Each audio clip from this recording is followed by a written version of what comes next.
मेरे प्यारे बच्चों, आप सभी को नमस्कार। क्या हाल है आप सभी के? उम्मीद है आप ठीक ठाक होंगे, बढ़िया होंगे, मस्त होंगे, तंदुरुस्त होंगे। मेरे नन्हे मुन्ने प्यारे बच्चों, आज मैं आपसे बात करने जा रहा हूँ एक नई चीज़ की। और जो नई चीज़ है उसको समझने के लिए डेसिमल की समझ बहुत ज़रूरी है। डेसिमल आपको लेक्चर आपने कर लिया होगा, ऐसी मैं उम्मीद करता हूँ। तभी हम आगे बढ़ पाएंगे और तभी हम चीज़ों को समझ पाएंगे।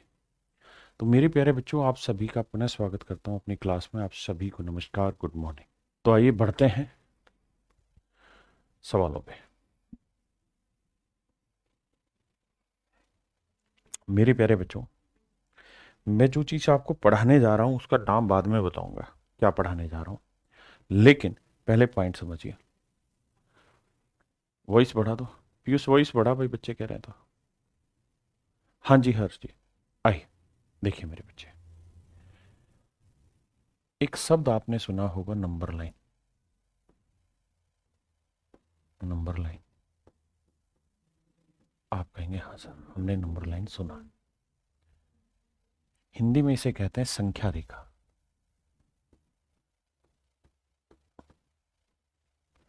संख्या रेखा।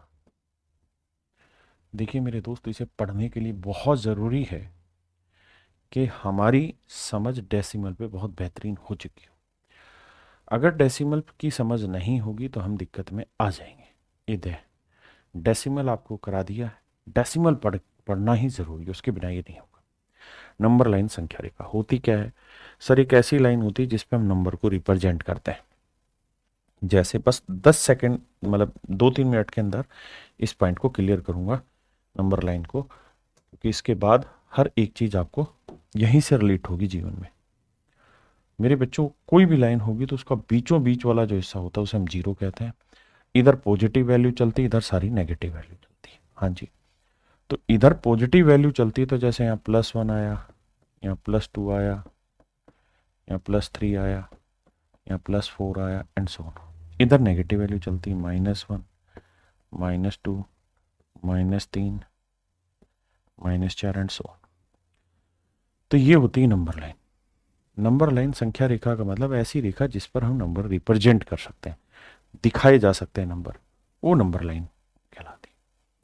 अब बात आती है सर कौन कौन से नंबर दिखाए जा सकते हैं? तो मैंने लिख के दिखाया 1 2 3, -1 2 3 इन्फिनिट तक ऐसे हो सकता है। आपने कहा ठीक है, तो सर एक बात बताओ, क्या कि सर मैंने आपकी बात मान ली, आप मुझे 1.2 दिखा के बताओ कैसे आएगा। 1.2 को रिप्रेजेंट करके दिखाइए कैसे होगा। 1.2 को रिप्रेजेंट करके बताइए कैसे होगा। तो सर 1.2 को रिप्रेजेंट करना है तो 1 यहां है और 0.2 की बना दो फ्रैक्शन। तो 0.2 की फ्रैक्शन क्या होगी? 2/10। इसका मतलब ये हुआ कि 1 से 2 के बीच में 10 हिस्से कर दो। 1 से 2 के बीच में कितने हिस्से कर दो? 10 हिस्से। अगर 10 हिस्से आप करेंगे 1 से 2 के बीच में, 1 2 3 4 5 6 7 8, ऐसे 10 हिस्से कर दिए, तो जो दूसरा हिस्सा होगा उसका नाम होगा 1.2। 1.2, बिल्कुल ठीक है। अगर मेरे प्यारे बच्चों मैं आपसे कहूं, आप मुझे बताइए -2.3, इसको रिप्रेजेंट करिए। तो मेरे बच्चे एक बात समझिए कि -2 यहाँ है, हाँ है ना, और 2 से 3 के बीच में 0.3 की फ्रैक्शन बनाएंगे, बटे 10 कर देंगे, मतलब 3/10, तो इसके 10 हिस्से करेंगे ऐसे ऐसे ऐसे ऐसे करके। तो जो यहाँ से तीसरा हिस्सा होगा ना, वो बेसिकली रिप्रेजेंट करेगा -2.3। क्या आप मेरी बात समझ पाए? किसी भाई को कोई दिक्कत है? बहुत सुंदर। अब आगे आते हैं। अब मैं आपसे ये कह रहा हूं मेरे दोस्त कि यार आप मुझे क्या करो, 0.857 इसको रिप्रेजेंट करके दिखाओ। तो आप कहेंगे सर इसका साधारण सा तरीका है, इसकी फ्रैक्शन बनाएंगे तो 857/1000। इसका मतलब सर ये हुआ कि 0 से 1 के बीच में, क्योंकि 0 पॉइंट है तो 0 से 1 के बीच में 1000 टुकड़े करो, 1000 टुकड़े करो। 1000 टुकड़े करोगे तो जो 857वां टुकड़ा होगा वो 0.857 को रिप्रेजेंट करेगा। हाँ सर ये तो समझ में आ गया। हाँ जी, बहुत ध्यान से समझना क्योंकि यहां से बहुत बड़े बड़े कॉन्सेप्ट आपके क्लियर होंगे। मैं आपको कहूं 0.5 पे बार, इसे रिप्रेजेंट करके दिखाओ नंबर लाइन पे। आप कहेंगे सर ये भी हो जाएगा, इसमें क्या दिक्कत है, इसकी फ्रैक्शन बनाना जानते हो ना आप? हाँ सर जानते हैं। ये हो जाएगा 5/9। तो इसका मतलब 0 पॉइंट है, तो 0 से लेके 1 के बीच में 9 टुकड़े करो। कितने टुकड़े होंगे इस बार? 9 टुकड़े होंगे। तो जो फिर पांचवा टुकड़ा होगा, मान लो ये है पांचवा टुकड़ा, तो ये कहलाएगा 0.5 पे बार। हाँ जी। अगर मान लीजिए मैंने कहा -0.89 पे बार, तो इसका मतलब हुआ 89/99। ध्यान रहे माइनस है, तो इसका मतलब 0 से लेके -1 के बीच में 99 टुकड़े करने पड़ेंगे। तो जो 89वां टुकड़ा आएगा वो बेसिकली -0.89 पे बार को रिप्रेजेंट करे। क्या आप मेरी बात से सहमत है? मैं कहा हाँ। तो सर दो बातें यहां से समझ में आई। कौन कौन सी? कि कोई नंबर सीधा सीधा इंटीजर है, इंटीजर है, इंटीजर को हम हिंदी में कहते हैं पूर्णांक। जैसे 1 हुआ, 2 हुआ, -5 हुआ, -1 हुआ, 0 हुआ, 8 हुआ। एक तो ये सारे रिप्रेजेंट किए जा सकते हैं, यानी जो कंप्लीट है, पूर्ण अंक है, इंटीजर है, ठीक है। -18 हुआ, 402 हुआ, ये इंटीजर है, ये सब रिप्रेजेंट किए जा सकते हैं। दूसरा, कोई भी फ्रैक्शन रिप्रेजेंट की जा सकती है, फ्रैक्शन रिप्रेजेंट करी जा सकती है, यानी जो p/q के फॉर्म में लिखी गई हो उसे हम रिप्रेजेंट कर सकते हैं, भिन्न के रूप में लिख सकते हैं, यानी भिन्न को भी दिखाया जा सकता है। आप कहेंगे सर भिन्न को दिखाया जा सकता है? हाँ, तो डेसिमल में आपने बताया था कि हमने डेसिमल को, ध्यान देना छोटी छोटी बातों पे, थोड़ी देर में आप समझेंगे कि मैं पढ़ाने क्या जा रहा हूं। डेसिमल को हमने तोड़ा था टर्मिनेटिंग डेसिमल, और फिर हमने ब्रेक किया था नॉन टर्मिनेटिंग रिपीटिंग डेसिमल, ना सॉरी, नॉन टर्मिनेटिंग डेसिमल। ठीक है जी। शांत दशमलव, अशांत दशमलव। शांत दशमलव को समझाया था कि इसकी फ्रैक्शन बनाई जाती है और बड़ी आसान होती है, जितने डेसिमल के बाद डिजिट होते हैं उतनी ही नीचे जीरो लगाते हैं। ठीक है जी। दूसरी चीज, नॉन टर्मिनेटिंग डेसिमल की क्या कहानी है सर? नॉन टर्मिनेटिंग डेसिमल को मैंने दो हिस्सों में बांटा था, एक नॉन टर्मिनेटिंग रिपीटिंग डेसिमल या रिकरिंग डेसिमल, अशांत आवर्ती दशमलव, और एक बांटा था मेरे बच्चे non terminating non repeating decimal, अशांत अनावर्ती दशमलव। आप कहेंगे हाँ सर ये भी बांटा था आपने, हाँ है ना? क्लियर है यहां तक की बात? किसी भाई बहन को कोई दिक्कत है? नहीं। तो मेरे बच्चे इस बात को समझो कि ये नॉन टर्मिनेटिंग रिपीटिंग डेसिमल आपका फ्रैक्शन बनाना सिखाया था जिसमें बार आता है, लेकिन मैंने कहा था कि जो non terminating non repeating decimal है, जैसे मान लीजिए मैंने लिखा 0.5, 8, 4, 1, 6, 7, तो यहां ना तो टर्मिनेट हो रहा है ना रिपीट हो रहा है, तो इसको हम p/q की फॉर्म में नहीं लिख सकते। इन्हें मेरे बच्चे हम p/q की फॉर्म में नहीं लिख सकते। हाँ है ना? क्लियर है यहां तक की बात? किसी भाई को कोई दिक्कत नहीं? लेकिन मेरे बच्चे अगर मेरा सवाल आपसे ये हो कि भाई नॉन टर्मिनेटिंग डेसिमल को क्या आप बता, non terminating non repeating decimal, अशांत और अनावर्ती दशमलव, अशांत अनावर्ती दशमलव को क्या नंबर लाइन पे लिखा जा सकता है? भाई हमने टर्मिनेटिंग डेसिमल लिख दिया, नॉन टर्मिनेटिंग रिपीटिंग डेसिमल लिख दिया, लेकिन क्या हम non terminating non repeating decimal अशांत अनावर्ती दशमलव को नंबर लाइन पे लिख सकते हैं? तो आप कहेंगे कि इसकी तो फ्रैक्शन नहीं बनती। जैसे √2 हुआ, √2 क्या है? 1.412, चलता ही रहेगा। हाँ जी, मेरी बात समझ रहे हैं? √2 की वैल्यू बताओ पहले क्या होती है, मैंने सही लिखी है गलत लिखी, जल्दी से बताओ, पता चले कितने बच्चे जानते हैं इस बात को, बताइए। √2 की वैल्यू क्या होती है? कितने बच्चे को, कितने बच्चे जानते हैं? प्रेस करता रहेगा।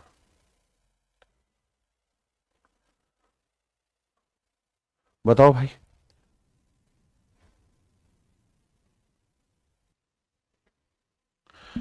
बिल्कुल, तो वो होगी √2 की वैल्यू कितनी? 1.414।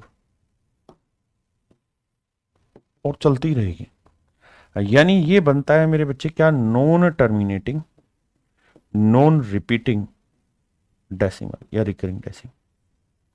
रूट 2 की वैल्यू कौन से में आती, non terminating non repeating decimal, अशांत अनावर्ती दशमलव। अब हमारी लड़ाई चालू यहां पे ये होती है कि इसको रूट 2 को हम यहां कैसे लिखें, क्योंकि इसकी तो फ्रैक्शन नहीं बनती। तो मेरे बच्चे ध्यान से देखना, एक ही सवाल समझाऊंगा, उसी हिसाब समझ जाएंगे मेरे बच्चे। जब भी ये वाली कहानी आए ना आपके सामने, कौन सी कहानी, रूट वाली, रूट 2 बताओ, रूट 3 बताओ, तो आप ये सोचिए कि आपको यहां रूट 2 लेके आना है ना। कैसे लाया जाए, तो सर अगर मैं ये साइड की लेंथ 1 ले लूं, इस साइड की लेंथ 1 ले लूं, तो ये रूट 2 आ जाएगा। आप करके देख लो, क्योंकि ये होता है इसका वर्ग जमा इसका वर्ग, तो 1 का वर्ग जमा 1 का वर्ग। बिल्कुल ठीक है। ऐसे ही मेरे बच्चों अगर मुझे यहां रूट 3 लाना हो तो कैसे करें, तो सर एक तो 1 ले लो, एक रूट 2 ले लो, बन जाएगी बात। हाँ है ना, क्योंकि इनके वर्गों का योग करोगे यही आएगा। मैं कहूं मेरे भाई, मुझे बताओ रूट 5 क्या आएगा, तो 5 से छोटा यानी कि रूट 4 ले लो और 1 ले लो, और रूट 4 का मतलब होता है 2। हाँ है ना, 4 1 रिपीट नहीं होगा, चिंता मत करो, उसमें रूट 2 में 4 1 रिपीट नहीं होता। क्लियर है। तो इस तरीके से देखते हैं, यानी यहां रूट 3 है तो उससे एक छोटा और 1 ले लो, रूट 5 है तो उससे एक छोटा 1 ले लो, रूट 2 है तो एक छोटा 1 ले लो। समझ रहे हो मेरी बात को। अब कहानी ये है कि अगर मेरे को यह पता चल जाए कि भाई रूट 2 की लेंथ इतनी होती है, तो मैं फुट्टे से नापूंगा और फिर क्या है, नंबर लाइन पे सीधा लिख दूंगा, यहां से 0 के बाद जितनी मेरी लेंथ थी यहां ही वो लिख दूंगा। तो रूट 2 भी हम रिप्रेजेंट कर सकते हैं। लेकिन अगर करना होता था तो 10वीं क्लास में आप ऐसे करते थे कि अपनी तरफ से एक लाइन खींचते थे, यहां पे मेरे बेटे आप अपनी तरफ से एक लाइन खींचते थे यहां पे, जिसकी लंबाई होती थी 1, तो ये 1 खींच दी। उसके बाद फिर यहां एक लाइन खींचते थे अपनी तरफ से जिसकी लंबाई होती थी 1। ठीक है जी। फिर आप बच्चों कहते थे देखो ये लेंथ 1 है, ये लेंथ 1 है, तो यहां से इसका हाइपोटेनियस निकालोगे तो ये लेंथ कितनी आ जाएगी, सर ये लेंथ पाइथागोरस थ्योरम से रूट 2 निकल के आ जाएगी। कितनी लेंथ निकल के आ जाएगी मेरे बच्चे, रूट 2 लेंथ निकल के आ जाएगी। और अगर ये रूट 2 निकल के आ गई तो भैया ये फुट्टे से नाप लेंगे, या यहां प्रकार की नोक रखेंगे और यहां रखेंगे पेंसिल प्रकार की, और हमें ये पता चल गया ये जो चाप है यानी ये जो आर्क है ये रूट 2 लेंथ जितनी, और हम इसको ऐसे ले आएंगे। तो ये वाला जो पॉइंट है यहां, ये रूट 2 लेंथ को रिप्रेजेंट कर देगा, रूट 2 लेंथ को रिप्रेजेंट कर देगा। मोटी बात ये है मेरे बच्चे कि यहां तक मैंने जो पढ़ाया है वो आगे काम आएगा पेपर में। क्यों आएगा, ये नहीं आएगा पेपर में कि रूट 2 को रिप्रेजेंट करके दिखाओ लाइन पे, 10वीं क्लास का हिस्सा था आपका नहीं। लेकिन मेरी कहानी पढ़ाने का तरीका यह है कि मैं जो भी पढ़ाऊं आपको आपके दिमाग में फिट होना चाहिए, पूरी तरीके से समझ में आना चाहिए, रटना नहीं। तो आपको यह पता चल गया कि भाई रूट 2 की कहानी क्या है, रूट 2 रिप्रेजेंट किया जा सकता है, रूट 3 रिप्रेजेंट किया जा सकता है। बिल्कुल ठीक है। अब मैं आपसे ये चाहता हूं कि मुझे माइनस में रूट 2 रिप्रेजेंट करके दिखाओ, मुझे इस नंबर लाइन पे माइनस में रूट 2 रिप्रेजेंट करके दिखाओ, तो मैं मानूं आपकी बात।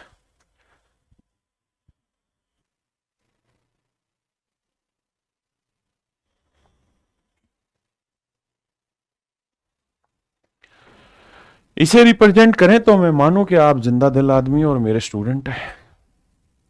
तो आप कहेंगे सर इसे तो मैं क्या, कोई भी नहीं कर सकता रिप्रेजेंट। क्यों, क्योंकि सर आपने एक चीज समझाई कि भाई ये सारी कहानियां जो सेट होती हैं, ये सारी कहानियां सेट कहां होती हैं, राइट एंगल ट्रायंगल में सेट होती हैं, क्योंकि यहीं पे रूट में लाया जा सकता है।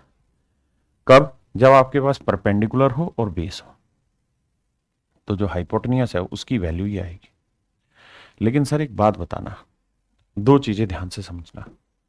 आप सर कमजोर टीचर हैं, क्योंकि आप टीचर हैं और बाकी पूरी दुनिया जो यूट्यूब पे पढ़ा रही है वो यूट्यूबर है, इसलिए उनको ज्यादा ही दिमाग है। अगर एक्स स्क्वायर बराबर 16 है तो एक्स की वैल्यू क्या होगी, +-4। हाँ जी। और एक्स बराबर √16 है तो एक्स की वैल्यू क्या होगी, +4। ध्यान रहे, क्यों, क्योंकि ये लीनियर इक्वेशन है, लीनियर इक्वेशन है, इसकी पावर एक है, इसलिए लीनियर इक्वेशन और लीनियर इक्वेशन का एक ही सॉल्यूशन आता है। जितनी पावर होती है उतने सॉल्यूशन।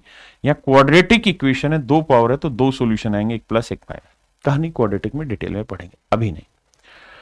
तो मेरे बच्चे हाइपोटेनियस यानी रूट में अगर कोई वैल्यू है तो इसका आंसर हर हाल में प्लस में आएगा, माइनस में नहीं आएगा, पहली चीज। तो मेरे बच्चे परपेंडिकुलर आपका प्लस हो या माइनस हो, बेस भी आपका प्लस में वैल्यू लिखी हो या माइनस में लिखी हो। हाइपोटेनियस तो परपेंडिकुलर का स्क्वायर होता है, नहीं प्लस या माइनस कुछ भी इधर का उसका वर्ग, जमा में बेस प्लस माइनस कुछ भी इधर का उसका वर्ग करना होता है। और मेरे बेटे आप ये बात जानते हैं कि ये प्लस माइनस का वर्ग करोगे प्लस आएगा, और भैया यहाँ प्लस माइनस कुछ भी उसका वर्ग करोगे प्लस आएगा, और प्लस प्लस को जोड़ेंगे ना सर तो आंसर में अंदर प्लस आएगा, और अंदर प्लस आ रहा है तो अंदर माइनस सेट ही नहीं होगा। अंदर कोई माइनस ला ही नहीं सकता माई काला, अंदर माइनस में कोई ला ही नहीं सकता स्क्वायर रूट के अंदर। अंदर में मेरे बच्चे स्क्वायर रूट के अंदर माइनस आ ही नहीं सकता।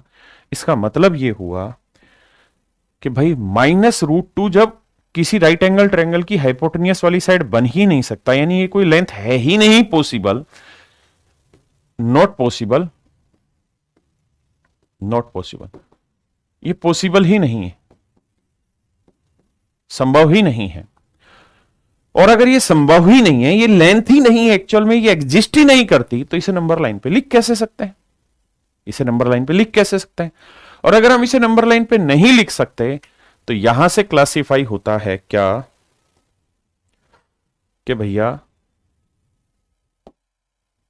नंबर को हम दो हिस्सों में बांटते हैं,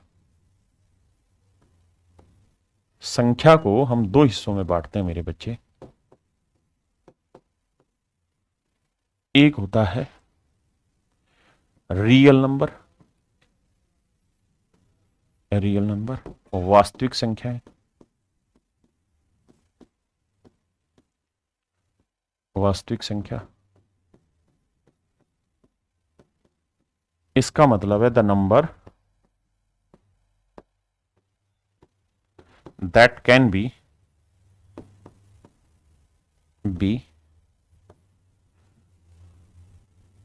represent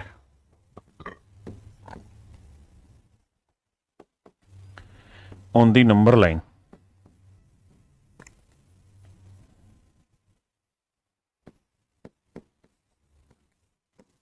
जो संख्या या जो भी नंबर है, अगर किसी नंबर को हम नंबर लाइन पे रिप्रेजेंट कर देंगे, अगर किसी नंबर को नंबर लाइन पे रिप्रेजेंट कर देंगे, जो नंबर अभी मैं पढ़ा रहा था, तो वो मेरा कहलाता है मेरे बच्चे रियल नंबर, वास्तविक संख्या कहलाता है। अगर कोई संख्या नंबर लाइन पे लिखी जा सकती है, दिखाई जा सकती है, वो मेरा कहलाता है रियल नंबर, वास्तविक संख्या है। और जो एग्जिस्ट ही नहीं करता उसको हम कहते हैं प्योर इमेजिनेशन, और इमेजिनेशन से ही वर्ड बना है इमेजिनरी। हिंदी में कहते हैं, क्या कहते हैं? काल्पनिक संख्या है, काल्पनिक संख्या, काल्पनिक संख्या, इमेजिनरी। मेरे बच्चे जो इमेजिनरी नंबर होता है ये हमारे सिलेबस का हिस्सा नहीं है, इससे सवाल नहीं पूछा जाता। लेकिन अगर आप सीडीएस की तैयारी कर रहे हैं तो मुश्किल से 2 से 3 मिनट लूंगा और इससे जो सवाल बन सकता है वो आपको आना चाहिए। बाकी सारे रियल नंबर है। रियल नंबर कौन से हुए सर? अबे ढक्कनो, जो जो नंबर लाइन पे रिप्रेजेंट करे हैं तुमने, ये नंबर लाइन पे रिप्रेजेंट किया, ये रियल हुआ। ये रिप्रेजेंट किया है, ये सारे रिप्रेजेंट कर रहे थे, रियल नंबर थे यार। ये रिप्रेजेंट कर रहे थे, रियल नंबर है। जो जो रिप्रेजेंट कर रहे थे वो रियल नंबर है, जो नहीं कर रहे थे वो इमेजिनरी है, बस सिंपल। तो आपका हर चीज का जवाब अब आपको मिल गया होगा if you listen me very carefully. Clear है? तो मेरे बच्चे इमेजिनरी नंबर, काल्पनिक संख्या आप समझ गए। यानी काल्पनिक संख्याएं वो होती हैं जहां रूट के अंदर माइनस आता है, -3 लिख दिया, ये सब इमेजिनरी नंबर कहलाते हैं। मेरे बच्चे आपको शायद ये समझ तो होगी ही कि मैं √a इंटू √b लिखूंगा तो इसका मतलब रूट के अंदर a इंटू b होगा। अब जो ये 2-3 मिनट में चीजें एक्सप्लेन कर रहा हूं, these are only for CDS, not for you. Okay, तो ये आपको पता है एहसास। तो इसको भी हम चाहें तो ऐसे लिख सकते हैं √3 इंटू रूट के अंदर -1। आप कहेंगे हाँ लिख सकते हैं, क्योंकि गुना करेंगे तो यही बात आएगी। अब मेरे प्यारे बच्चों, अब कहानी ये ध्यान से समझिएगा कि इन्होंने एक नाम दे दिया, क्या कि भैया एक नाम है आयोटा। आयोटा आयोटा एक नाम दे दिया इन्होंने कि जब भी रूट के अंदर -1 आएगा तो इसको हम आयोटा से डिफाइन करेंगे। किससे डिफाइन करेंगे? आयोटा से। तो होगा क्या कि इसको √3 तो ऐसे ही लिखा जाएगा, और इसको क्या लिख सकते हैं? आयोटा। तो ये आयोटा आगे लगा देंगे या पीछे लगा देंगे? आयोटा √3 ऐसे लिख दिया जाता है। हाँ जी, पहली चीज। दूसरी बात, आपको यह भी ज्ञान होना चाहिए कि आयोटा की वैल्यू है रूट के अंदर -1। बिल्कुल ठीक है सर। तो सर अगर मैं दोनों साइड स्क्वायर कर दूं तो सर स्क्वायर रूट हट जाएगा, -1 आएगी। फिर से स्क्वायर कर दूं तो सर इसकी पावर 4 हो जाएगी और -1 का स्क्वायर +1। तो सर इस बात को भी ध्यान दीजिएगा कि आयोटा की वैल्यू रूट के अंदर -1 होती है, आयोटा स्क्वायर की वैल्यू -1 होती है, आयोटा पावर 4 की वैल्यू +1 होती है। ये बात भूल ना जाना। क्या मेरी बात से सहमत है? हाँ जी। अब मैं यहाँ एक छोटी सी चीज इमेजिनरी नंबर पे और एक्सप्लेन कर रहा हूं। हम अभी इमेजिनरी पे ही चल रहे हैं, बस 2-3 मिनट का डिस्कशन है। अगर मेरे बच्चे √3 इंटू में रूट के अंदर -5 है, तो इसे हम क्या लिख सकते हैं? तो आप कहेंगे इसे हम लिख सकते हैं रूट के अंदर -15। You also can write it √15 and iota is outside. ठीक है जी। मैं रूट के अंदर -3 और √5 है, तो इसको भी यही लिख सकता हूं, क्योंकि दोनों की गुना हो जाएगी। 5 3 15 माइनस का, तो √15 and this would become iota. लेकिन मेरे बच्चों, अगर मैं माइनस में √3 को माइनस में √5 से गुना करूं, तो मैं आपसे जानना चाहता हूं मेरा आंसर क्या आएगा? तो मेरा आंसर क्या आएगा? मैं आयोटा आपको जो पढ़ा रहा हूं एसएससी के लिए नहीं है, सिर्फ 2-4 मिनट का डिस्कशन है, सहन कर लो। ये सीडीएस वाले बच्चों के लिए। उसके बाद फिर आपकी पोर्शन पे आ जाएंगे, रियल नंबर पे, वही हमें पढ़ना है। तो आप कहेंगे कि सर कहानी यह है कि माइनस में √3 को हम लिख लेते हैं -1 इंटू √3। देखिए बहुत सारे बच्चे क्या कहेंगे, भाई -3 को -5 से क्या, माइनस माइनस प्लस √15। ये गलत है, गलती से भी ऐसा मत सोचना। रूट के अंदर -5 को लिख लेते हैं √-1 इंटू √5। हाँ सर लिख लेते हैं। ये हो गया क्या सर? आयोटा। Iota into √3। ये भी क्या हो गया? आयोटा। Iota into √5। आयोटा के आयोटा से गुना करेंगे तो आयोटा स्क्वायर, और √3 को √5 से करेंगे √15। हाँ है ना मेरे बच्चे? आपने कहा बिल्कुल ठीक है। और सर आपने 2 ही सेकंड पहले बताया था कि आयोटा स्क्वायर की वैल्यू क्या होती है? -1। तो मेरे बच्चे इस केस में जो आपका उत्तर आएगा वो बाहर माइनस आएगा और √15 अंदर आएगा, क्योंकि आयोटा स्क्वायर की वैल्यू माइनस होती है। क्या मेरी बात समझ पाए? अनेक यूट्यूब पे पढ़ाने वाले टीचर या यूट्यूबर्स ने इसको गलत करा रखा है धड़ल्ले से, क्योंकि उनको इतनी समझ ही नहीं है। वो यूट्यूब के ही टीचर हैं, उन्होंने ज्ञान लिया ही नहीं, उनकी क्वालिफिकेशन ये है ही नहीं कि आपको सही बता दें। क्या मेरी बात समझ पाए? किसी भाई को दिक्कत है यहां तक? नहीं। अब मेरे बच्चे एक छोटी सी बात और समझिए, बहुत सारे अच्छा भी पढ़ाते हैं, आइए यहां तक की बात समझे। मेरे बच्चों, रियल नंबर क्या होते हैं आपको समझा दिया। अगर मैं 5 जमा आयोटा √3 लिख दूं तो ये रियल नंबर है और ये इमेजिनरी नंबर है। तो मेरे बच्चे, रियल और इमेजिनरी नंबर के मिश्रण को हम कहते हैं कॉम्प्लेक्स नंबर।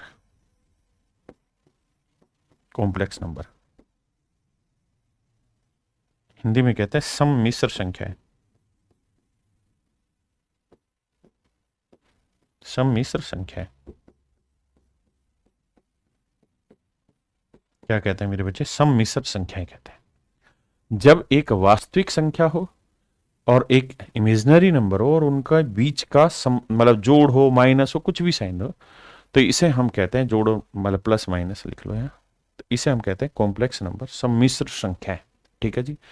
ये जो हिस्सा है अब ये यहां से क्लियर हुआ, इस पे आंख उठा के कोई नहीं देखेगा, क्योंकि ये सिर्फ सीडीएस की तैयारी करने वाले बच्चों के काम आएगा और किसी के नहीं।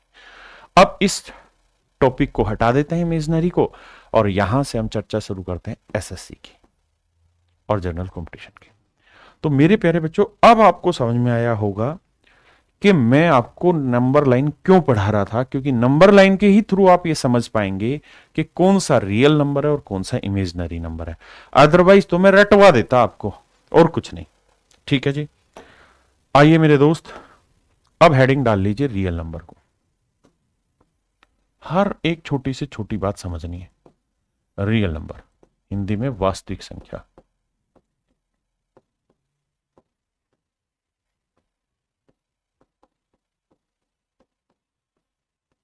वास्तविक संख्या। मेरे प्यारे बच्चों, दो बातें समझिए। देखिए यार, नंबर लाइन पे अगर हम चर्चा करें, ध्यान देना, नंबर लाइन पे मेरे प्यारे बच्चों अगर हम चर्चा करें तो नंबर लाइन पे कौन कौन सी चीजें रखी गई? वो चीजें रखी गई जो डेसिमल में थी, हाँ है ना, और इंटीजर थी। यानी डेसिमल वाली सारी चीजें भी रखी गई और इंटीजर वाली भी सारी चीजें रखी गई। क्या आप मेरी बात समझते हैं? हाँ है ना? पॉइंट क्लियर है कि नहीं है? दूसरा एक बात और रखना, किसी भाई को यहां तक कोई दिक्कत हो तो मुझे बताओ। नहीं। अब मेरे बच्चे, मैं रियल नंबर को दो हिस्सों में बांट देता हूं। बेसिकली इसे दो तरीकों से बांटा जा सकता है। एक शब्द होता है जिसे हम कहते हैं परिमेय संख्या। परिमेय संख्या,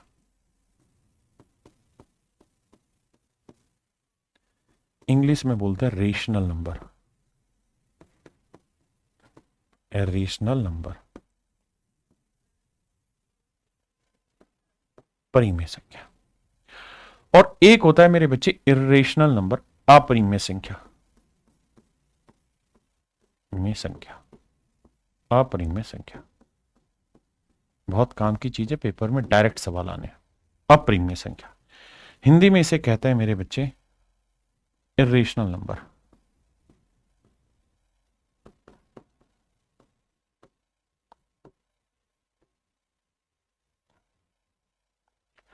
मेरे बच्चे, आयोटा क्यूब वगैरह पे आपको जाने की जरूरत नहीं है। अंकित भाई, मेरे तो ये पढ़ाए हुए हैं, सारी चीजें सब्जेक्ट रहे हैं, लेकिन मेरी आपसे ये इच्छा है बताने की कि मैं जो भी चीजें पढ़ा रहा हूं ना, बिल्कुल अप टू डेट पढ़ा रहा हूं, लेटेस्ट पढ़ा रहा हूं, जो आपके एग्जाम में आ सकती उसको पढ़ा रहा हूं, है ना? तो आप जितना मैं करा रहा हूं, आप उस पर विश्वास रखिए कि उतने में ही आप समझ गए। कॉम्प्लेक्स नंबर या इमेजिनरी नंबर उतने से ज्यादा की एसएससी में तो बिल्कुल ही जरूरत नहीं है। सीडीएस में उतने से आपकी बात आराम से बन जाएगी, उतनी समझ से। ठीक है, फिर भी आपको कॉम्प्लेक्स बहुत डिटेल में समझना है तो मैंने यूट्यूब पे एक वीडियो डाली हुई है जहां मैंने पूरा 3.5-4 घंटे का कॉम्प्लेक्स नंबर पे लेक्चर लिया हुआ है। आप वहां से पढ़ सकते हैं, लेकिन वो आपके काम का नहीं है। देखिए, ज्ञान तो बहुत है, लेकिन ये स्टोरेज बहुत कम है ना? इसमें उतना ही भरो जितना जरूरी है। रेशनल नंबर क्या होते हैं मेरे बच्चे? रेशनल नंबर वो नंबर होते हैं जिन नंबर को हम पी बाई क्यू की फॉर्म में लिख सकते हैं,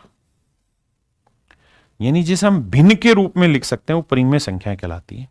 और एक बात ध्यान रहे, यहां p and q both are integer. Both are integer, integer, दोनों ही पूर्णांक हो, दोनों ही पूर्णांक होने चाहिए। यानी ये भी पूर्णांक होना चाहिए, ये भी पूर्णांक होना चाहिए। दूसरा, क्यू कभी भी 0 के बराबर नहीं होना चाहिए, क्योंकि थोड़े टाइम के बाद मैं सिखाऊंगा आपको कि 5/0 इन्फिनाइट है या अनडिफाइन है। इस कहानी के ऊपर हम डिटेल में बात करेंगे। अभी यहां समझिए, तो जिन नंबर को हम पी बाई क्यू की फॉर्म में लिख सकते हैं, जहां पी और क्यू दोनों पूर्णांक हो, इंटीजर, और क्यू 0 के बराबर ना हो, वो मेरे रेशनल नंबर कहलाते हैं, परिमेय संख्या।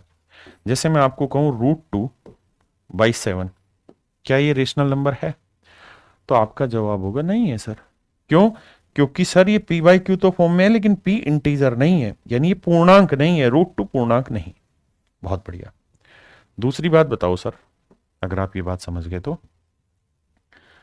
कि 5 रेशनल नंबर है सर, क्योंकि इसके बटे 1 लिखा हुआ है। आपको नहीं दिख रहा तो क्या हुआ?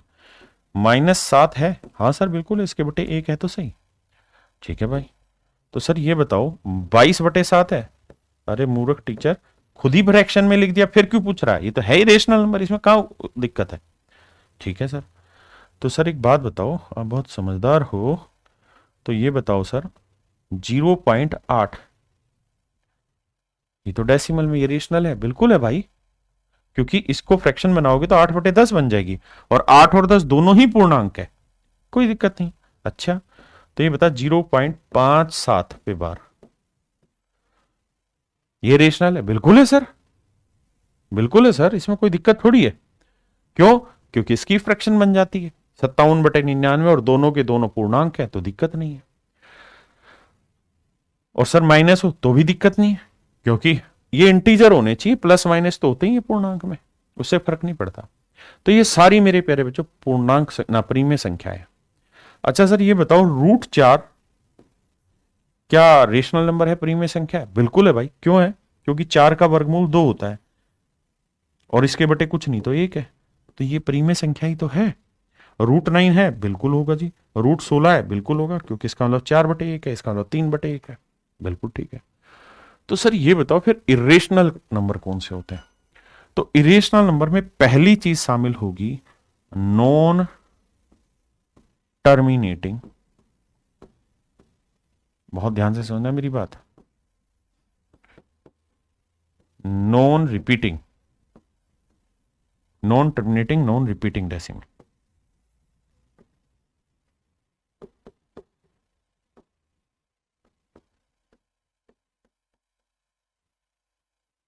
Non terminating, non repeating decimal. अपरिमेय संख्या जो होती है वो non terminating, non repeating decimal होती है, क्योंकि इसकी फ्रैक्शन नहीं बनती। डेसिमल में समझाया था ना, इसकी फ्रैक्शन ही नहीं बनती, क्योंकि ना तो ये टर्मिनेट हो रहा, ना टर्मिनेट होकर रिपीट हो रहा, तो ये p/q की फॉर्म में नहीं लिखा जा सकता, इसलिए अपरिमेय संख्या। हाँ है ना? मैं आपसे कहूं √2 क्या है, तो sir √2 non terminating, non repeating decimal है, क्योंकि इसका आंसर आपने देखा 1.4142, ये चलता ही रहता है, तो √2 भी अपरिमेय संख्या है। सर √3, ये भी अपरिमेय संख्या है। √5 अपरिमेय संख्या है। क्यूब √2 ये भी अपरिमेय संख्या है। लेकिन सर एक चीज बताना, क्यूब √8 ये क्या है? तो बावले बच्चे ये परिमेय संख्या है। क्यों? क्योंकि 8 का क्यूब रूट 2 होता है, और इसे हम 2/1 लिख देंगे। इसमें कहां आपत्ति है तुझे? समझ रहे हैं मेरी बात? तो सर ये बताओ पाई, हाँ सर पाई भी इरेशनल नंबर होता है। क्यों भाई? क्यों होता है? क्योंकि पाई की वैल्यू 22/7 नहीं होती, 22/7 तो अप्रोक्सीमेट वैल्यू होती है, तो pi is not equal to 22/7। Pi का जो मान है वो 22/7 नहीं होता, ये तो हमको नजदीकी वैल्यू दे रखी होती, एग्जैक्ट नहीं होता। ठीक है जी, तो पाई इरेशनल नंबर है। एक्सपोनेंशियल सीरीज पर वो आपके में है नहीं, तो उसको छोड़ दो। तो ये सब मेरे प्यारे बच्चों अपरिमेय संख्या है। हाँ जी, तो यहां तक मुझे लगता है आपका पॉइंट क्लियर हो गया होगा, किसी भाई को कोई दिक्कत नहीं रही होगी। हाँ है ना? हर एक कोई चीज क्लियर है, समझ में आ गई बात? बहुत सुंदर। अब आगे बढ़ते हैं। तो मेरे बच्चे अपरिमेय संख्याएं क्या होती समझ में आ गया? सबसे पहले बताया कि भाई नंबर को हम दो हिस्सों में बांटते हैं। नंबर को दो हिस्सों में बांटते हैं, real number, imaginary number. Imaginary number clear कराया, इधर वाला हिस्सा हमेशा क्लियर करा रहा हूं, ये छोड़ दिया रियल नंबर क्या होता है, लेकिन ये समझा दिया था जिसको नंबर लाइन पे रिप्रेजेंट करते। फिर बताया आपको कि भाई रियल नंबर को पकड़ लिया, रियल नंबर को दो हिस्सों में बांटा, रेशनल नंबर, इरेशनल नंबर। अब इरेशनल क्लियर कर दिया आपका पूरा, कि भैया इरेशनल नंबर वो होते हैं जिन्हें हम p/q की फॉर्म में नहीं लिख सकते, इससे ज्यादा कुछ है ही नहीं इरेशनल में। ठीक है जी, अब आते हैं रेशनल नंबर। तो अब हेडिंग डाल लीजिए आप रेशनल नंबर। अब अपनी नई हेडिंग डाल लीजिए रेशनल नंबर, परिमेय संख्या। देखिए धीरे पढ़ाऊंगा, लेकिन आप विश्वास मानिए आपका एक भी एग्जाम नहीं छूटेगा, हर एग्जाम के हर क्वेश्चन आप सही करेंगे। रेशनल नंबर को हम कहते हैं परिमेय संख्या, मतलब समझा दिया, परिमेय संख्या। लेकिन बात आती है कि इसके अंदर क्या क्या शामिल होगा सर, अब उस पर चर्चा करते हैं। तो रेशनल नंबर में कई टुकड़े बनते हैं। पहला टुकड़ा बनता है इंटीजर। इंटीजर को हिंदी में हम कहते हैं मेरे बच्चों पूर्णांक, पूर्णांक पहला टुकड़ा। दूसरा टुकड़ा बनता है डेसिमल,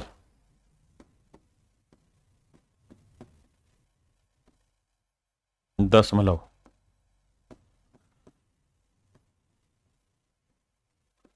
दशमलव आपका बहुत पहले क्लियर करा दिया था कि भाई डेसिमल को हम 3 हिस्सों में बांटते हैं। पहला टर्मिनेटिंग डेसिमल, दूसरा नॉन टर्मिनेटिंग रिपीटिंग डेसिमल, ये तो सब इसके अंदर आते हैं। और तीसरा होता है non terminating non repeating decimal, वो चला जाता है इरेशनल नंबर पे। वो चला जाता है मेरे प्यारे बच्चों कहां पे? इरेशनल नंबर पे। हाँ है ना। अब मेरे बच्चे हम बांटेंगे, ये क्लियर करा चुका हूं पहले। अब आते हैं इंटीजर पे। तो अब हेडिंग डाल लीजिए आप इंटीजर। इंटीजर माने पूर्णांक। इंटीजर को बोलते हैं हम हिंदी में पूर्णांक। इंटीजर कितने टाइप के होते हैं? पहली टाइप लिखवा रहा हूं, इसको हम कहते हैं पॉजिटिव इंटीजर। पॉजिटिव इंटीजर, धनात्मक पूर्णांक। सभी की हिंदी नहीं लिखेंगे, समझते जाना। मेरे दोस्त, आपने नंबर लाइन पढ़ी है?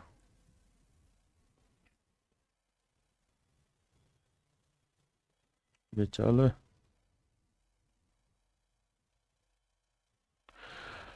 तो जब नंबर लाइन आपने पढ़ी है तो आपने एक चीज यहां नोटिस करी कि बिल्कुल बीचों बीच था जीरो। तो जीरो से इधर की जितनी वैल्यू है वो पॉजिटिव इंटीजर मतलब पॉजिटिव कहलाती है, और इससे इधर की सारी वैल्यू नेगेटिव कहलाती है। जीरो अलग कहानी अभी समझा रहा हूं। तो इधर जितने भी पूर्णांक आते हैं उन्हें हम पॉजिटिव इंटीजर कहते हैं। यानी पॉजिटिव इंटीजर को हम कहते हैं मेरे बच्चों क्या? 1, 2, 3 पूर्णांक ही आएंगे, 4 एंड सो ऑन। क्लियर है मेरे प्यारे बच्चों? पॉजिटिव इंटीजर का ये एक दूसरा नाम है natural number. Natural number, Hindi में बोले तो प्राकृतिक संख्या। प्राकृतिक संख्या, प्राकृतिक संख्या। ठीक है जी। अगला आता है मेरे बच्चे जिसे हम कहते हैं नेगेटिव इंटीजर। धनात्मक पूर्णांक नहीं, ऋणात्मक पूर्णांक, नेगेटिव इंटीजर। नेगेटिव में क्या आएगा भाई? नेगेटिव में लाइंस जीरो से इधर वाली सारी चीजें आएंगी, यानी -1, -2, -3, -4 एंड सो ऑन। इसका कोई और अलग नाम नहीं है। तीसरा आता है मेरे बच्चे जिसे हम कहते हैं जीरो इंटीजर। जीरो यानी शून्य पूर्णांक। शून्य पूर्णांक इंटीजर, जीरो इंटीजर, शून्य पूर्णांक। आपने देखा कि जीरो से इधर और जीरो से इधर, तो जीरो बिल्कुल बीच में आ गया। तो जीरो जो होता है ना वो अपने आप में अलग चीज होती है। जीरो अपने आप में अलग चीज होती है ना। अगर मैं आपको कह दूं कि x स्क्वायर बराबर 0 है तो बताओ x की वैल्यू, तो आप ये मत करना कि x की वैल्यू +-0। गलत है। क्यों? क्योंकि जीरो ना तो पॉजिटिव होता ना नेगेटिव। जीरो के आगे आप पॉजिटिव लगाएं वो भी गलत है, और जीरो के आगे नेगेटिव लगाएं वो भी गलत है। आप कहें जी +0 आया या आप कहें -0 उत्तर आया, दोनों ही गलत है, क्योंकि जीरो ना पॉजिटिव है ना नेगेटिव है ना। तो ये बात ध्यान रखने की है कि sir zero integer is quite different. फिर आते हैं मेरे बच्चे चौथा जिसे हम कहते हैं नॉन नेगेटिव इंटीजर।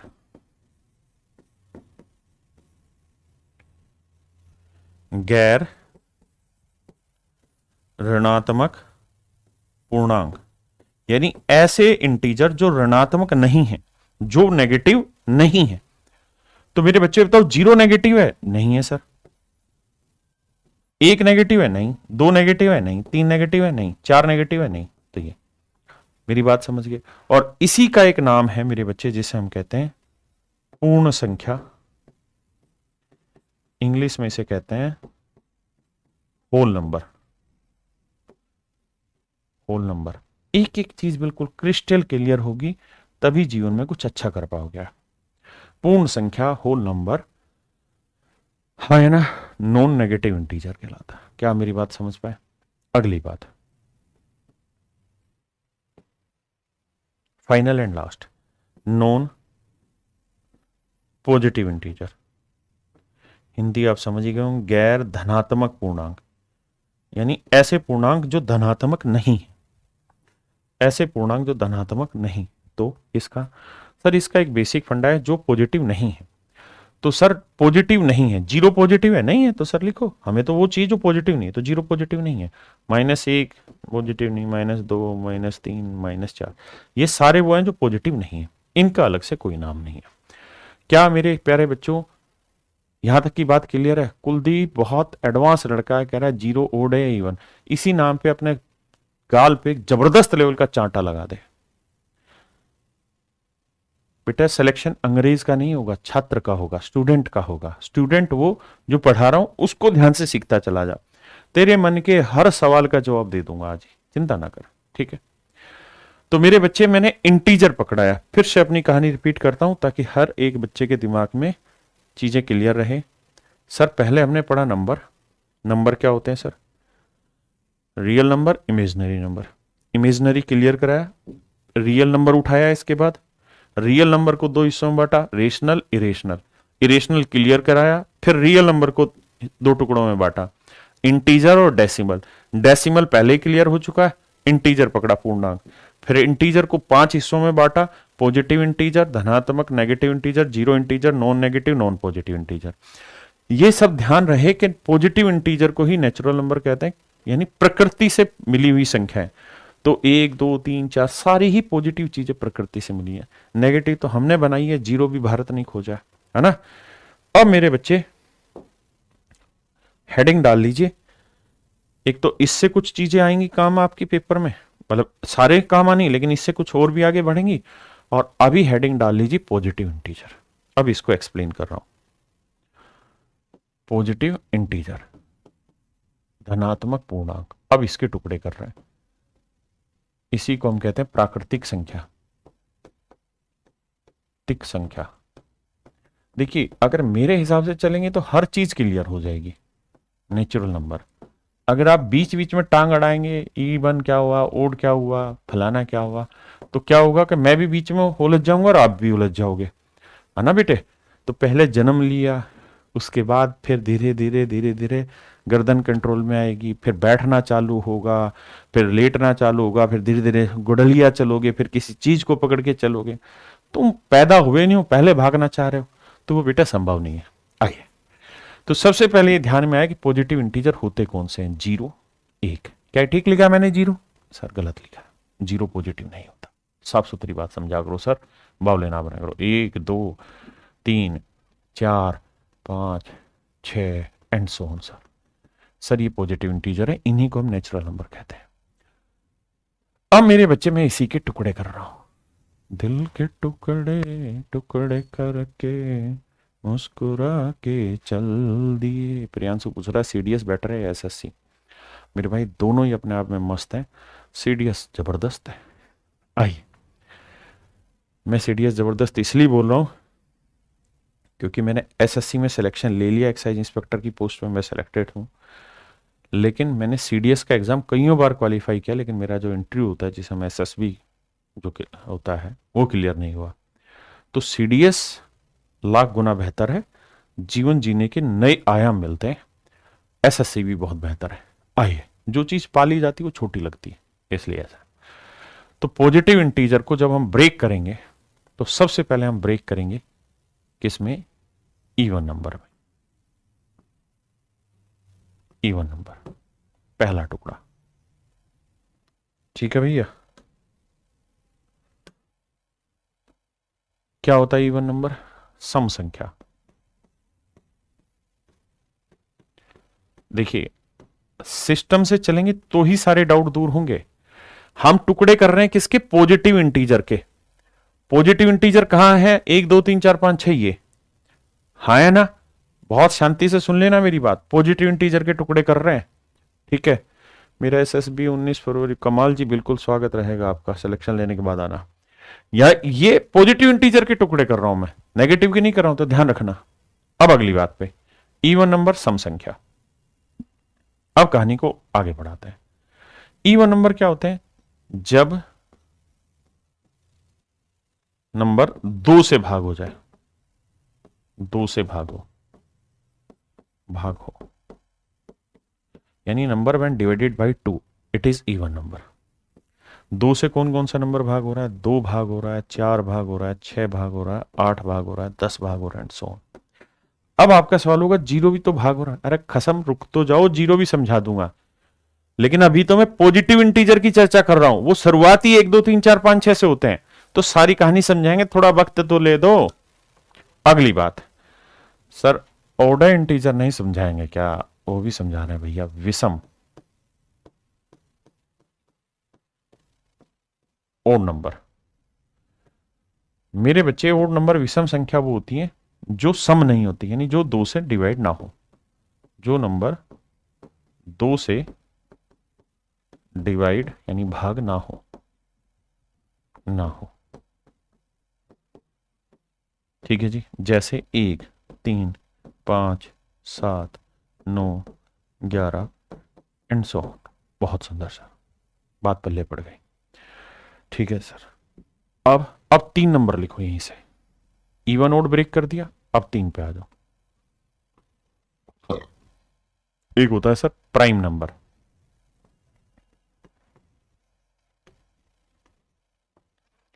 हिंदी में इसे कहते हैं अभाज्य संख्या। भाई इधर उधर उछलो मत, जो पढ़ा रहा हूं उसी पे ध्यान दो। मैं लिखित दे सकता हूं आपको कि आपका हर डाउट क्लियर हो जाएगा, लेकिन आप जैसे पढ़ा रहा हूं वैसे पढ़ते रहेंगे तो। अगला है मेरे बच्चे, चौथा टुकड़ा यहां लिख रहा हूं, composite number. पोजिट number, spelling mistake हो तो छोड़ देना। भाज्य संख्या है, दोनों एक साथ समझाऊंगा। भाज्य संख्या है, ध्यान देना। प्राइम नंबर, कंपोजिट नंबर, भाज्य संख्या, अभाज्य संख्या। प्राइम नंबर अभाज्य संख्या, the number which have only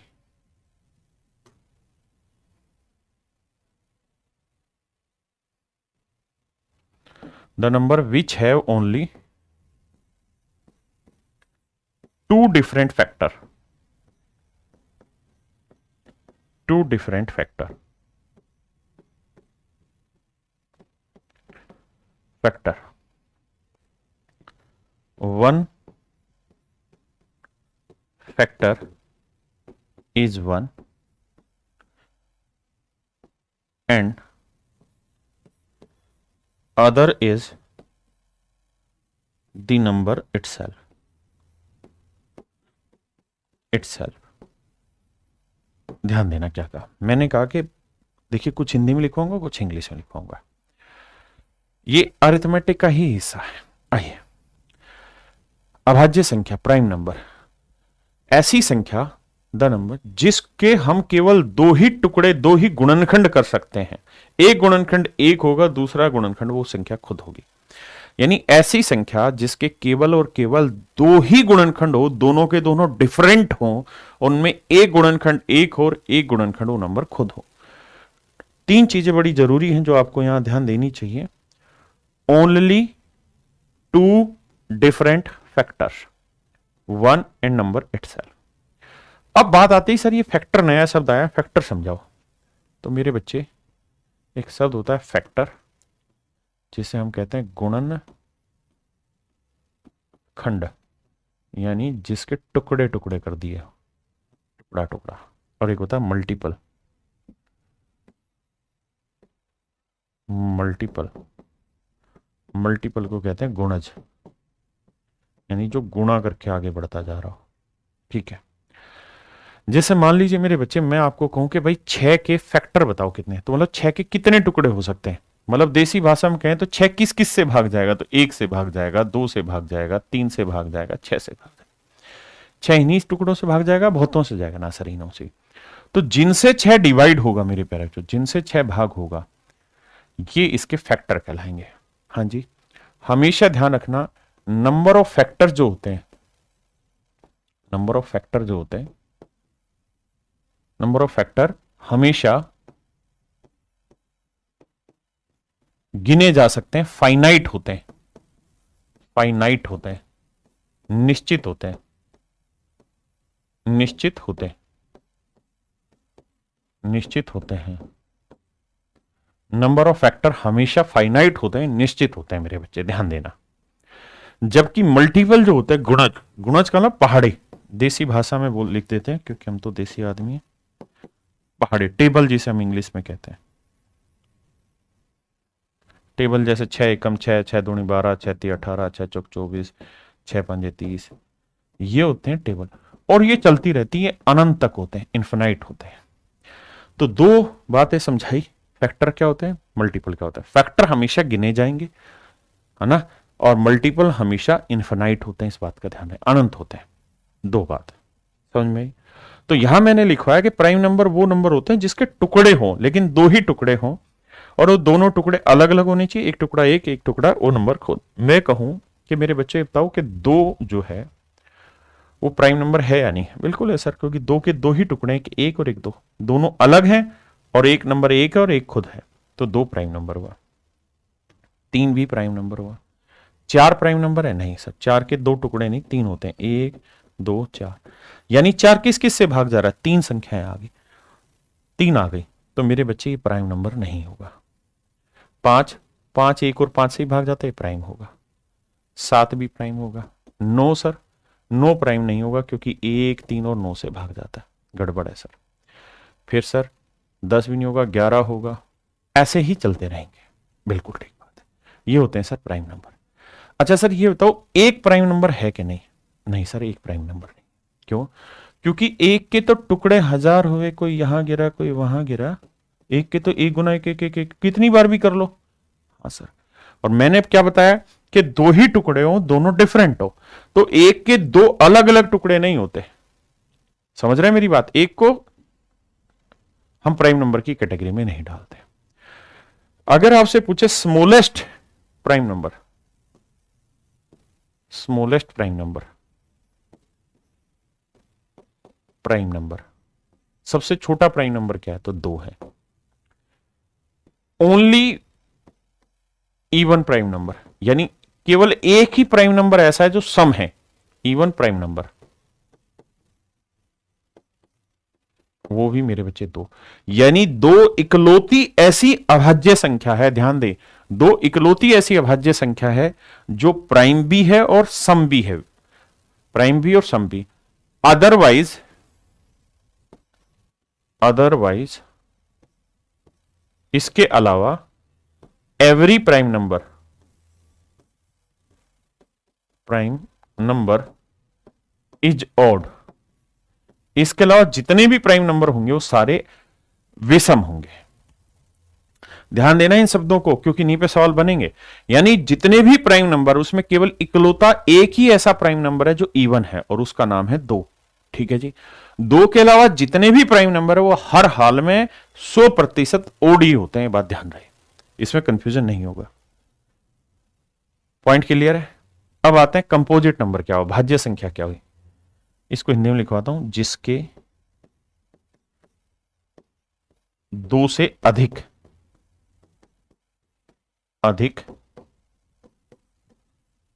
अलग अलग, इंग्लिश में बोल दूंगा, अलग अलग टुकड़े हों,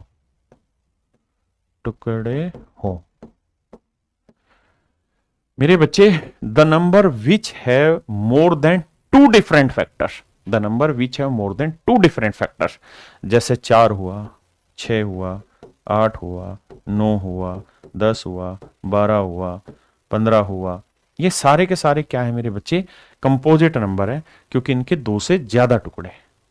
सर क्या एक कंपोजिट नंबर होगा? एक नहीं होगा, क्योंकि सर इसके दो टुकड़े हैं ही नहीं, एक ही बनता है। तो इस बात को ध्यान रखेंगे या हाईलाइट करके लिखेंगे, वन जो है इज नीदर प्राइम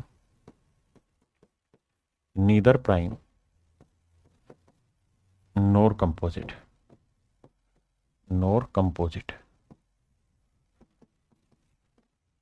एक जो है ना तो भाज्य है ना ही अभाज्य है। एक को ना तो प्राइम नंबर में कैलकुलेट करते, मतलब उसको शामिल करते, और ना ही कंपोजिट में कैलकुलेट करते, भाज्य अभाज्य दोनों ही नहीं है। ऐसे ही ध्यान रखना, zero is neither positive NOR negative, zero ना पॉजिटिव है ना नेगेटिव है। ये छोटे छोटे बुलेट पॉइंट है जो आपको कॉपी में लिख लेने हैं। हाँ जी, मेरा पॉइंट क्लियर हो गया सभी को? हाँ जी। यानी एक जो है ना तो प्राइम है ना कंपोजिट है, जीरो जो है ना तो पॉजिटिव है ना नेगेटिव है। हाँ, अब बहुत भाई कहेंगे कि सर जीरो प्राइम नंबर है कि नहीं? अबे ढक्कन, यहां से ध्यान दे, किसके टुकड़े कर रहा हूं? पॉजिटिव इंटीजर के। जीरो पॉजिटिव है नहीं, तो उसके टुकड़े ही नहीं कर रहा। अभी उस पर ध्यान क्यों लगा रहा? अभी सिर्फ इस पे फोकस कर। देखो सिस्टमेटिक चलोगे तो एक एक चीज क्लियर करा दूंगा, अनसिस्टमेटिक हो जाओगे तो कोई नहीं क्लियर कराएगा। आ जाइए, पॉजिटिव इंटीजर के टुकड़े करे, पहला टुकड़ा इवन हुआ, दूसरा टुकड़ा ओड हुआ, तीसरा टुकड़ा प्राइम नंबर हुआ, चौथा टुकड़ा कंपोजिट नंबर हुआ। अब आते हैं पांचवा टुकड़ा।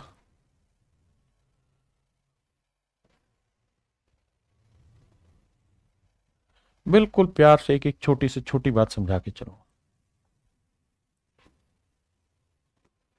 इसको मेरे बच्चे हम कहते हैं क्या? Perfect number. Perfect number Hindi में कहते हैं परिपूर्ण संख्या। परिपूर्ण संख्या, परिपूर्ण संख्या। इससे एक सवाल पेपर ने पूछा, हिंदी इंग्लिश दोनों डिफाइन कर रहा हूं, अच्छे से समझ के जाइए। Y one is not prime number? Deepak भाई एक एक चीज समझा तो दी, एक प्राइम क्यों नहीं है? क्योंकि एक के दो डिफरेंट फैक्टर नहीं है तो तू बता दे।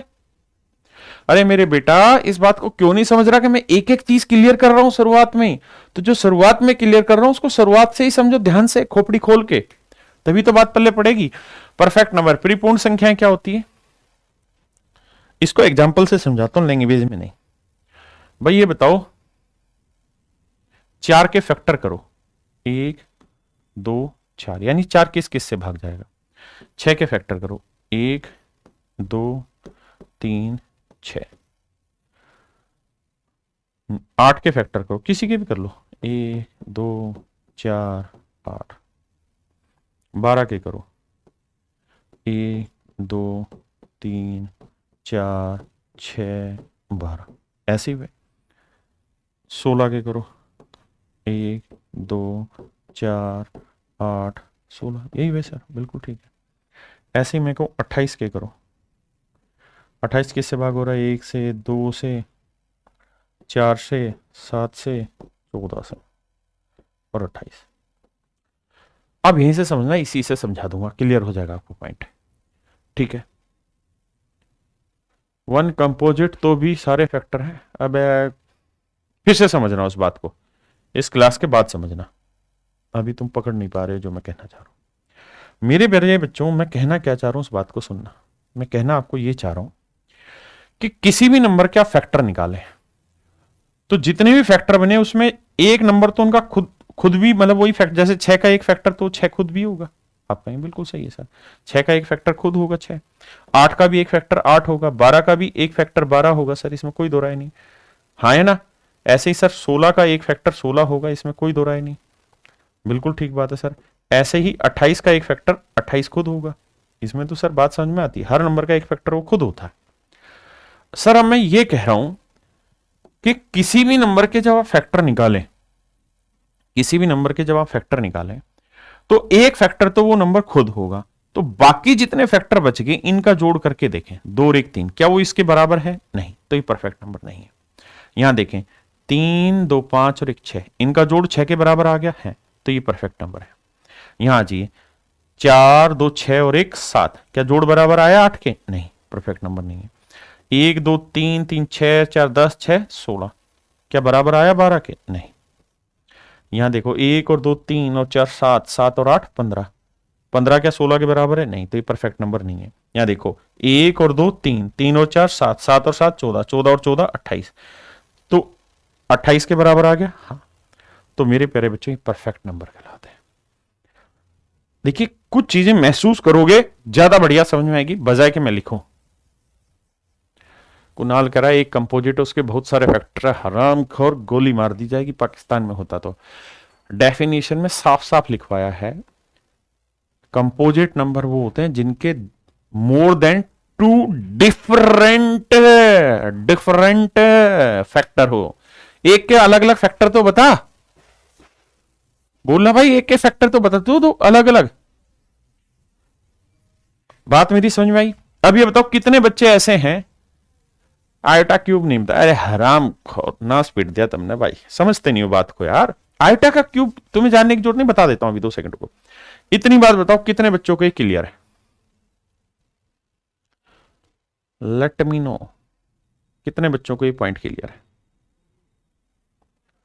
जल्दी से बताइए भाई, कितने बच्चों को ये बात क्लियर है कि परफेक्ट नंबर क्या होते हैं?